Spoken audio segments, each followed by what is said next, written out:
So what we could do, take this Article 34, it's the one on the systemic risk assessment that the very large online platforms have to do. Very large online platforms, according to the DSA, it means more than 45 million users in the European Union.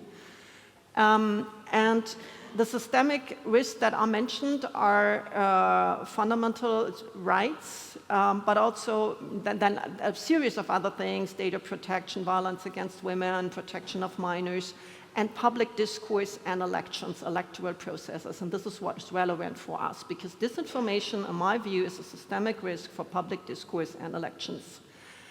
That would give the European Commission, as the enforcement agency for the large online platforms, the power to investigate the mechanisms that lead to the prevalence of disinformation. I am very much against removing disinformation, save in very particular cases like health risks or something, or minors. But I think, especially as far as political speech is concerned, any kind of intervention needs to be content neutral.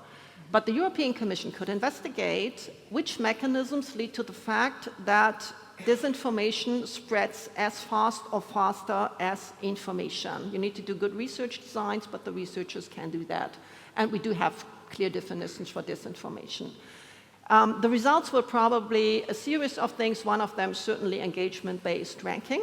So content that is outrageous creates more engagement and therefore gets spread to more people, and the platform tell us, well, this is what people are interested in. No, this is not what people like. This is what people find shocking, and therefore they react to that, and the psychologists in the room can explain why.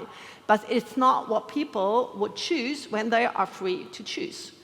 So that's the first measure. And then there can, these mechanisms like engagement-based ranking, and there's a few others that we will probably find, the Commission could just say, so we ban this, and you need to replace this with other mechanisms. There we have pro-social algorithms. There's a lot of research about pro-social algorithms. So algorithms that choose content that people from different political backgrounds or backgrounds anyway say, oh, this is interesting, this is enriching, this is something I like. Bridging algorithms. Or just users' choice, what was mentioned this morning, listener rights. So what we see right now is not what we choose. This is what they make us believe, but it's absolutely not true. So there's one a researcher from Poland who says, well, we could have these sliders, and there you say, well, I want more trustworthy journalism or less. In my entertainment part, I want soccer and cats.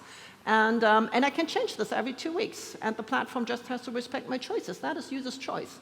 And this is something that we could do. The problem is that obviously the pushback from the US government and from the platforms will be big, and this is why we need also a broad public support to do this.